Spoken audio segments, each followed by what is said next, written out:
Close your eyes. Get some rest. I'm by your side. Lay your head on my chest.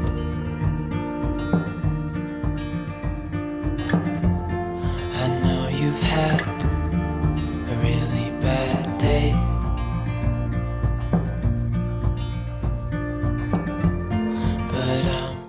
Hello friends and happy November. Welcome back to my channel. So today I figured I would do two things for you. I am going to do my October wrap up and I am also going to do my November TBR.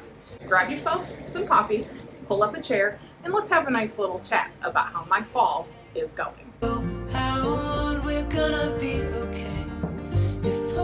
I am sitting here in my living room by my bookshelves and I have my coffee.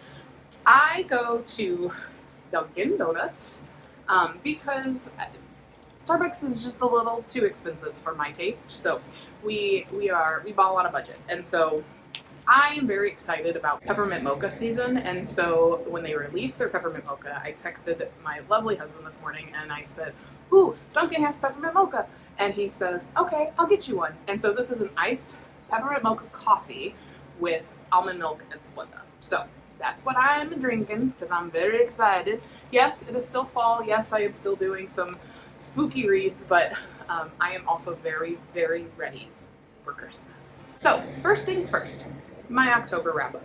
I did really well in the month of October, if I do say so myself. So I'll go through my October wrap up with you. I'll give you the ratings, and then some of them I don't actually have the physical copies of because I either got them from the library or I listened to them on an audiobook, and so I'll make sure to put them on the screen somewhere, hopefully wherever my hand ends up, because that would make sense. Also, don't you love my sweater? I think it is a perfect sweater for the spookiness of my heart that is still there, but also the excitedness of my heart that is ready for Christmas. So it's perfect. It's a perfect transition sweater. Okay, so the first book I read for October was actually a graphic novel, and it was Pumpkinheads by Rainbow Rowell. So this was a really cute book. It was perfect for fall. It had all the great fall vibes. You had your pumpkins, you had your apple cider, you had all of it. You had your hay rides, you had your corn mazes, you had it all. And so this story follows Deja and Josiah. Deja and Josiah have been working at the same pumpkin patch every year since high school, and that is how they met and that is how they became best friends.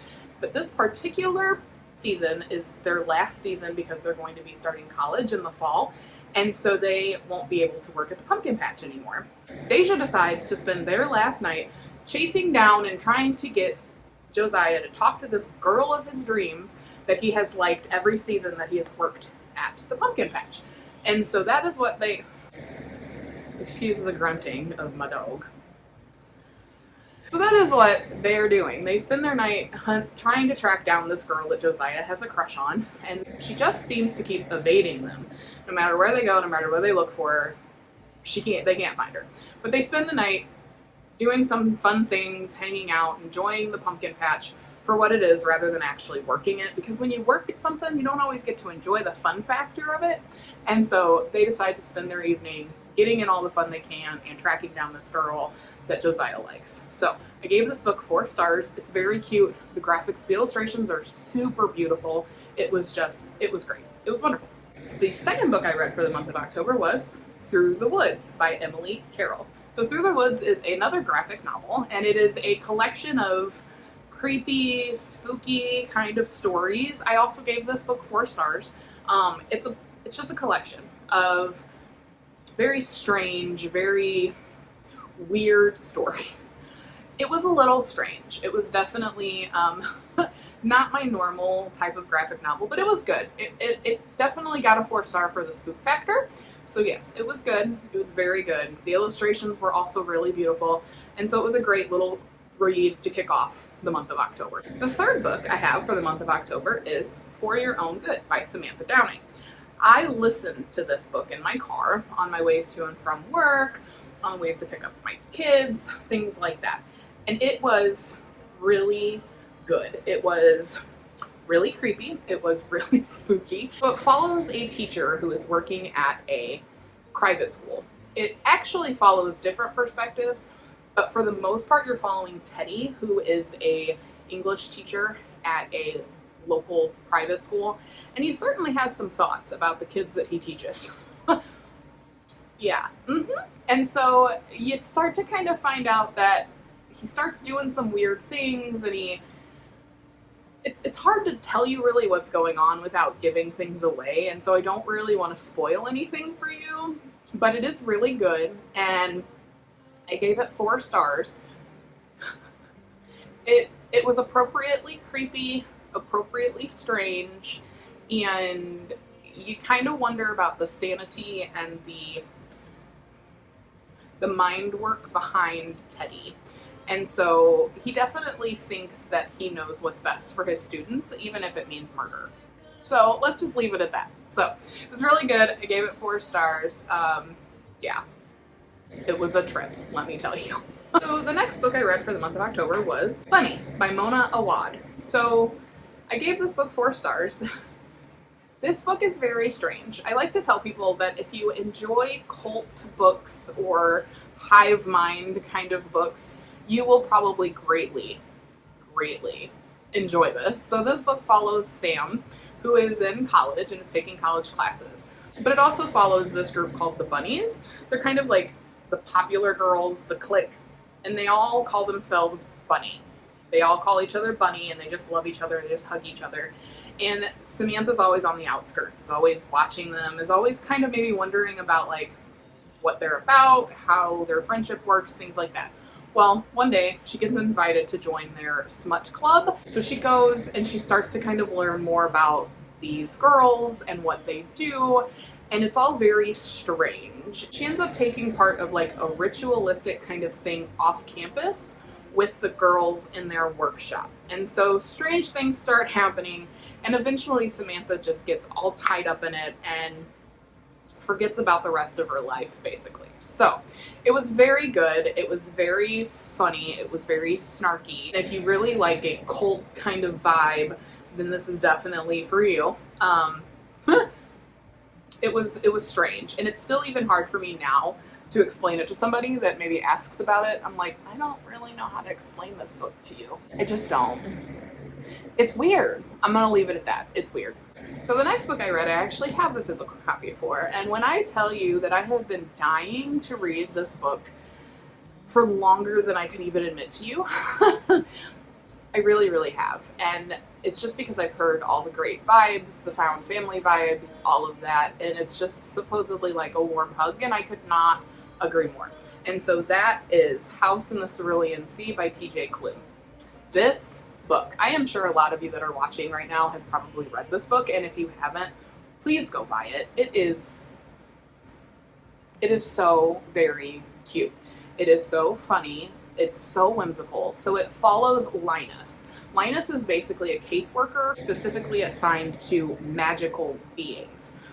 Kids that are usually in orphanages or houses for magical beings. So he is sent to a house in the Cerulean Sea to try to figure out what's going on with these kids, because there is one child in particular who is likely to bring about the end of days. And so they send him to this house, and he meets Arthur, who is the caretaker for the kids. He meets all the kids, and it's just this, he starts to kind of feel like this is where he belongs, this is where he fits, but he's torn between what he has to do as for his job and then his own, what he wants for himself. And so it's very cute. It is found family. It is just magical. It is mysterious. It is just wonderful. This is a wonderful, wonderful story. And the kids in this are absolutely amazing. This was a 5-star read for me, and it is on the top of my list for books of 2022. So the next book I read is very outside my comfort zone. It was recommended to me by one of my husband's friends, and it's really kind of hard to explain. It would make a great slasher film, I'll tell you that much. So this book, I rated it 4 stars, and it was actually a lot of fun. There were definitely creepy moments, but let me get into what it is. So it's, I don't know if you can see that, but it's Clown in a Cornfield. I read it on my Kindle, And this book, I'll put another image of it over here, but this book follows Quinn, who just moves to this small little town in Missouri, which added to the creepy factor because I'm from Missouri. But she moves to this small town, and there's definitely this tension between the old ways with the adults and the new kind of ways with the kids and how the kids act. The kids like to, post videos online. They like to hang out. All they really think about is getting out of the small town. So Quinn moves into this town with her dad, who is there to be the new town doctor. And everything seems to be going okay, but within like the first 24 to 48 hours of her living here, people start dying, and kids start dying, and it's a clown that is doing all the killing. At first, like, you don't really know like what's going on or what this clown is, and then you kind of you start to figure it out, because eventually it just becomes a slaughter. It's a total slaughter. It's a slasher. It's a total slasher book. And it is really good, and it would make an awesome slasher movie. I figured out kind of what was going on pretty early, but there was one twist at the end that I did not see coming. And so, yes, if you are into scary, if you are into slasher, if you are into anything like that, I highly suggest you pick this up. It is really well written. I got to a point where I just could not put this book down. And there is a clown in the cornfield too, which I will probably read, even though clowns and me, we don't jive together, but I don't know what it is about Friendo, because Frendo's the clown. He's scary, but he's good. So 4 stars for me. Really, really good. Really, really spooky. Definitely good for the month of October. So the next set of books you've already seen me talk about because I did them for the readathon. So I'll very briefly go over them. But the next book I read was The Very Secret Society of Irregular Witches by Sengu Mandana. I think we know how I feel about this book. It is lovely. It is beautifully written. It is whimsical. It is fun. It is a warm hug. It is just exactly what you would need for fall season. It's a grumpy sunshine trope. It's a found family trope. It's good. It's very good. It is wonderful for the fall season, and I highly recommend grabbing it if you have not. Again, another book that I read that I've already kind of given you a review on was Hocus Pocus. Again, if you love the movie, you'll love the book. The illustrations add so much to this. It follows the story of the Sanderson sisters, and Max and Danny and Allison and Binks and Billy Butcherson, and it was wonderful. It was great. It was a 5-star read for me. Oh, this was also a 5-star read for me. This was a 5-star read for me. But I think mostly it was a 5-star read because of the illustrations and because of how much I absolutely love the story. Danny and Max are siblings. Allison is Max's crush. Binks is a black cat who turned into a cat by the Sanderson sisters and forced to live a lifetime as an immortal cat. And so he's helping them defeat the sisters before the sun rises on Halloween. So it's a perfect Halloween book. It's a 5-star read. It's a 5-star movie. Pick it up if you haven't. So the next book I read was Mooncakes. I got this from the library.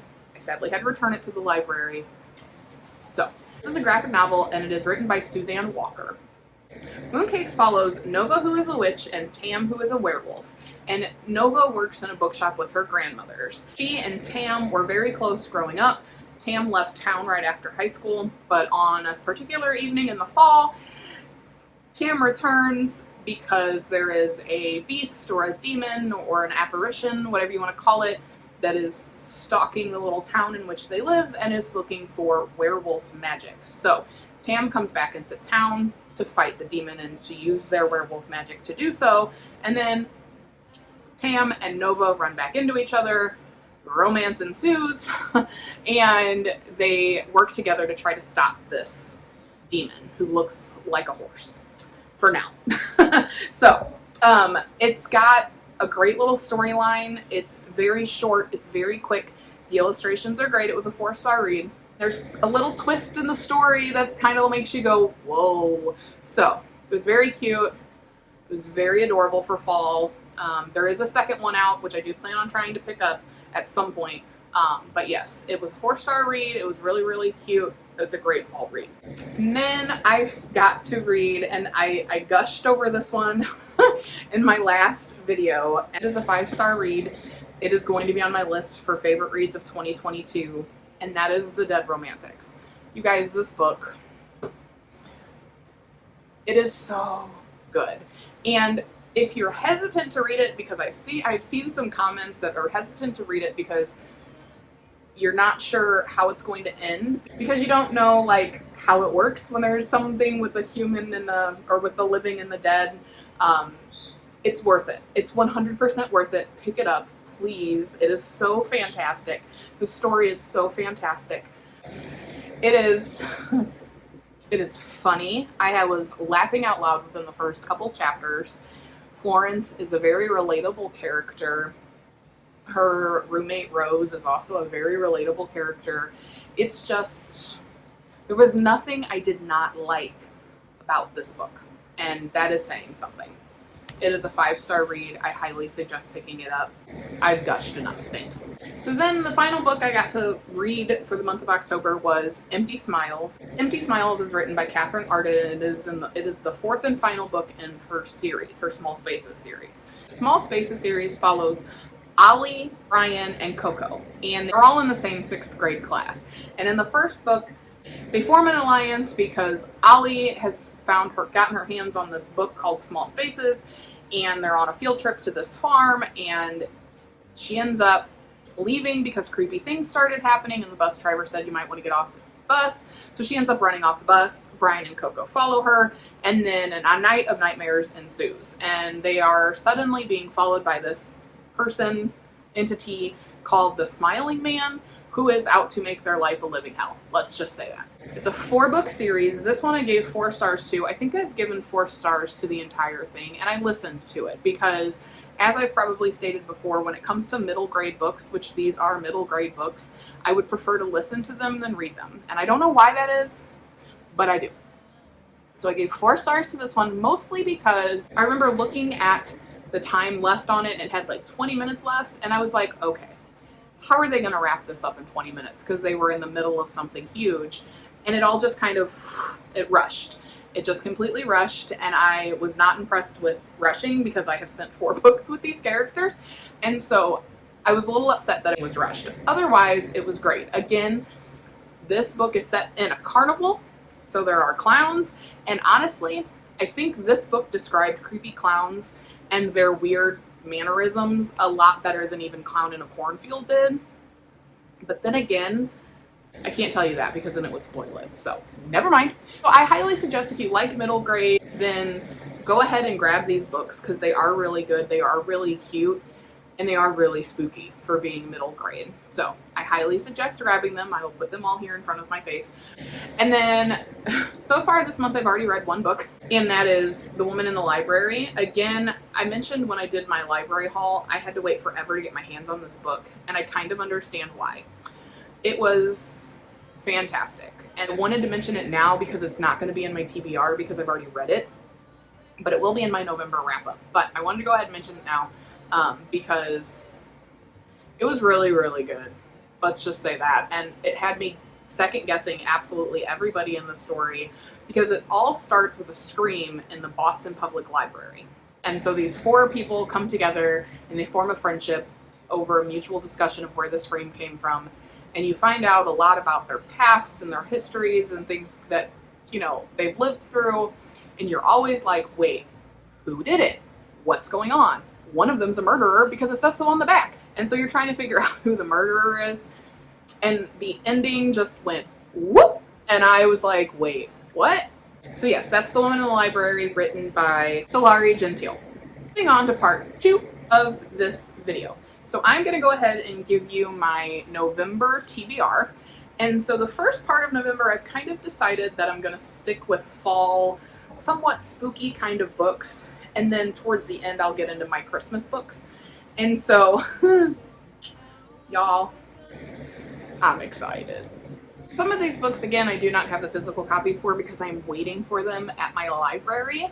So I will again pop them on screen. I will do my best to explain these, but don't be surprised if I just read you the synopsis because I'm not really great at explaining stories, but we'll see how it is. The first book on my November TBR I've actually already started. I'm only about maybe 5 chapters in, but so far it's pretty cute. And that is A Wizard's Guide to Defensive Baking by T. Kingfisher. This is a book that is actually for the Fox and Wood Book Club with Alexandra Roseland and her Patreon. So this is the first book I will be reading. And so far, it's actually really, really good. So it's about a little witch named Mona who works in a bakery with her aunt. And she is always surrounded by witches and wizards that can do more spectacular things. She can really only do magic on bread dough. Her familiar is a sourdough starter that lives in the basement of the bakery. And it really starts with her finding a dead body in the bakery. The first line literally is, "There was a dead girl in my aunt's bakery." I don't know if you can read that, but there was a dead girl in my aunt's bakery. And so it follows her story. It follows that there's obviously someone going after like magical beings, and so Mona is 14 and determined to figure out what is going on. Still really cute, still really good. So then the next book on my list is a book that my husband actually found in the bookstore when we went to Half Price Books, and it's been on my list to read, but I hadn't gotten my hands on it yet. And so he found it and he's like, "Wow, this looks right up your alley." And sure enough, it's The Ex-Hex by Erin Sterling. And I know a lot of you have already probably read this. You probably know what this is about. But basically, there's a girl, Vivian. Is it Vivian? Yes. Who placed a curse on an ex-boyfriend as a way to nurse her broken heart. And so now they end up both back in the same town, and the curse that she put on him is causing all kinds of mayhem and all kinds of trouble. And so now they have to actually try to work together to get the curse off of him. So that's what this book is about. I'm sure there's lots of fun and romance. And I think it's very, very funny that I've been wanting to read this book, and my husband found it and was like, "Hey, this looks right up your alley." Yeah, well, proves that he knows me, doesn't it? So this is also on my list to read, and I am very excited. Next book is something that has been recommended to me. It's probably a little spookier for November than what I was planning, but I've been wanting to read it, and again, I found it at Half Price Books, and I couldn't pass it up, and that is Horrid. Horrid by Katrina Leno. So this story follows Jane and her mother Ruth, who after Jane's father's death, are forced to move from sunny California to the dreary, dilapidated old house in Maine where Ruth grew up. All they want is a fresh start, but behind North Manor's doors lurks a history that leaves them feeling more alone and more tortured. As the cold New England autumn arrives and Jane settles into her new home, she finds solace in old books and memories of her dad. She steadily begins making friends, but Jane also faces bullying from the resident bad seed and struggles to tamp down her own worst nature in response. Ruth seems to be spiraling with the return to her childhood home, but she won't reveal why. Then Jane discovers that the storage room Ruth has kept locked isn't for storage at all. It's a little girl's bedroom left untouched for years and not quite as empty of inhabitants as it appears. So, it sounds very intriguing and very spooky, and so, yes, I'm looking forward to it. I've been wanting to read it for a while, and when I saw it at Half Price Books, I had to get it. Another book that's on my list is one that lots of people have read, I think, and that's why I'm reading it, because it's come highly recommended, and that is The Nature of Witches by Rachel Griffin. This book follows Clara, and she is an Everwitch. For centuries, witches have maintained the climate, but now their control is faltering as the atmosphere becomes more erratic, the storms more destructive. All hope lies with Clara, a once-in-generation Everwitch whose magic is tied to every season. In autumn, Clara wants nothing to do with her power. It's wild and volatile, and the price of her magic, losing the ones she loves, is too high, despite the need to control the increasingly dangerous weather. In winter, the world is on the precipice of disaster. Fires burn, storms rage, and Clara accepts that she's the only one who can make a difference. In spring, she falls for Sang, the witch training her. As her magic grows, so do her feelings for him until she's terrified Sang will be the next one she loses. In summer, Clara must choose between her power and her happiness, her duty and the people she loves. before she loses Sang and her magic and the world is thrust into chaos. So I've heard wonderful things about this book, and I am very, very excited to read it. Along the same path, the same tone, is another book by Rachel Griffin that I've heard wonderful things about, and it is Wild as the Witch. So I'm very excited to read this one. So this says, after a night of magic turns deadly, Iris Grey vows to never let another person learn she's a witch. It doesn't matter that the witches' council found her innocent or that her magic was once viewed as a marvel. That night on the lake changed everything. Now settled in Washington, Iris hides who she really is and vents her frustrations by writing curses she never intends to cast. And while she loves working the wildlife refuge she runs with her mother, she loathes Pike Alder, the witch-hating, aspiring ornithologist who interns with them. When Pike makes a particularly hurtful comment, Iris concocts a cruel curse for him. But just as she's about to dispel it, an owl swoops down and steals the curse before flying far away from the refuge. The owl is a powerful amplifier. If it dies, Iris's dark spell will be unleashed not only on Pike, but on everyone in the region. Forced to work together, Iris and Pike trek through the wilderness in search of the bird that could cost Pike his life. But Pike doesn't know the truth, and as more dangers arise in the woods, Iris must decide how far she's willing to go to keep her secret safe. So, I didn't do this, and I usually always try to do this with hardbacks. I don't buy hardbacks very often. I tend to like more floppy paperbacks, but when I do buy the hardbacks, I try to take the dust covers off. But look at this. That's really pretty. So, yes, so this was highly recommended. I'm really looking forward to reading it. So then we're going to go ahead. That's going to get me about halfway through November, hopefully. And then we're going to go ahead and get into my Christmas books that I want to read. So the first one is, these are from the library, just so you know. So the first one is by Frederick Bachman, and it's The Deal of a Lifetime. And it's a novella, so it's very, very short. And it is about a father and a son, and they are meeting for the first time in years. And the father has a story he needs to share before it's too late. As he tells his son about a courageous little girl lying in a hospital bed a few miles away, he reveals even more about himself. His triumphs in business, his failures as a parent, his past regrets, his hopes for the future. And this takes place on Christmas Eve. So this is why it is, going to be in my Christmassy kind of list. So, and it shouldn't take me long to read. Not to mention, as I was flipping through it, the words are really big. And there's pictures on some pages. So that will make it even easier. But I like Frederick Bachman. I've read A Man Called Ove, and it was really good. There's lots of other books I want to read by him, but a lot of other books have taken precedent. So, but this will be a first deep dive into one of his Christmas books, so I'm very excited. I need a drink, don't mind me. So then the next book is one that I've heard a lot of things about, and it's been out for a couple of years, so that kind of makes sense. But it's apparently like Groundhog Day meets Christmas, and so I'm very, very excited. And it's by Christina Lauren, and it's In a Holidays. So, all I know is what I've heard, and it's like kind of like a Groundhog Day thing. So she's headed to Utah to spend time with her family and some other families in a cottage, and on her way home she ends up in a car accident and blacks out, but when she wakes up she's back on the plane headed for Utah. And so it just repeats the same day over and over and over again until she can figure out what needs to change in order to make herself happy. So I will be reading this. I cannot wait. I think it will be good. So the next book I will be reading, I don't know much about.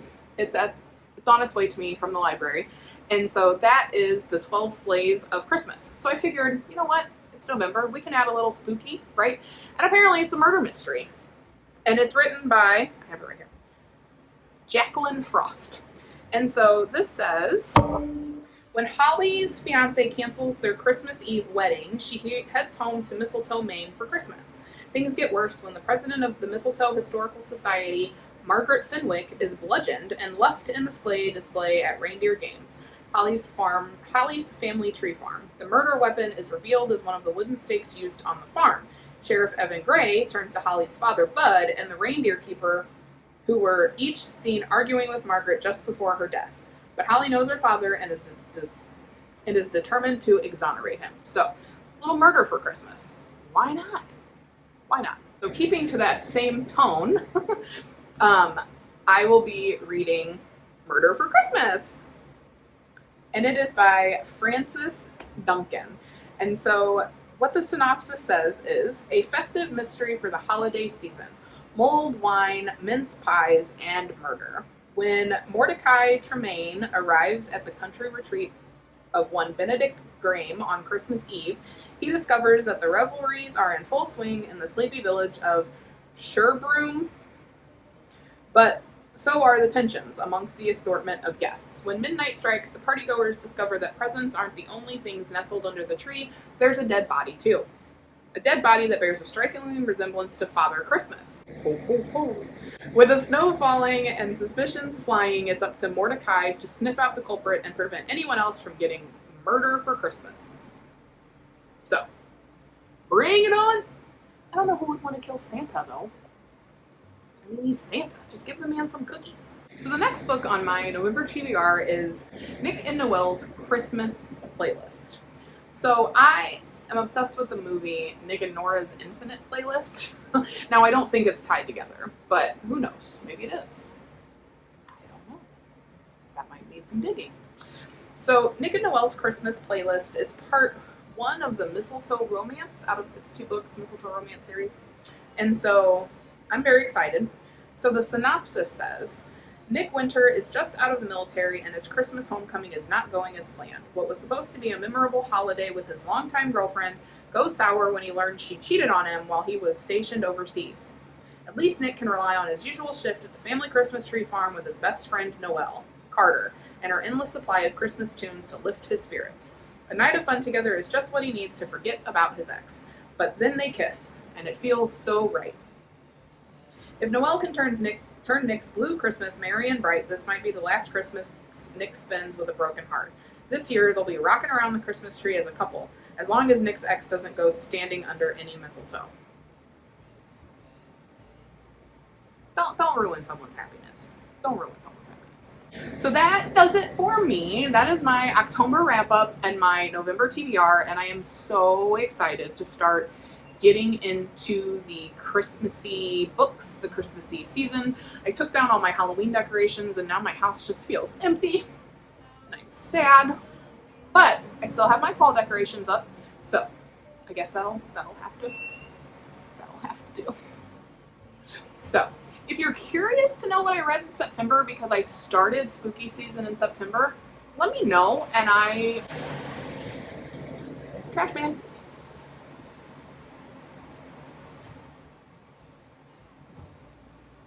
If you're interested in knowing what I did for September, let me know, because I did start spooky season in September, and so I read a lot of really neat books in September. So if you want those, let me know. I'll do a video for them.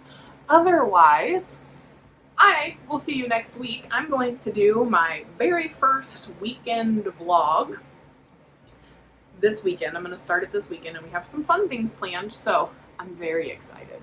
So I will try to get that video up on Tuesday. We'll see. Not gonna lie, we'll see. When you're a mom and you work full time and you have kids, you do what you can when you can. You know what I'm saying. So again, happy November. Thank you for watching. If you like what you see, like and subscribe down below. Also, if you have any other book recommendations that are Christmas themed or Christmassy kind of, let me know, because I'm still looking for books for December. So I'm very open to ideas and I really want to stick with like a Christmassy thing. And so let me know if you have any book recommendations, list them down below. Otherwise, thank you for watching. Make sure you like and subscribe. And I will see you next time. Until then, friends, live, love, and read lots of books.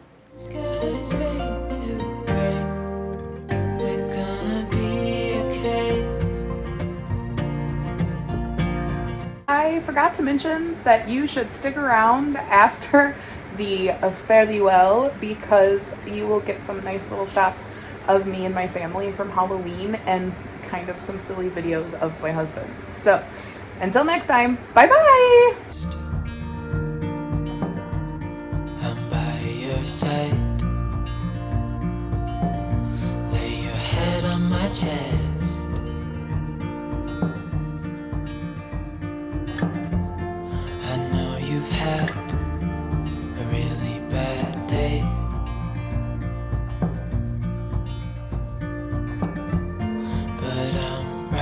here, it's gonna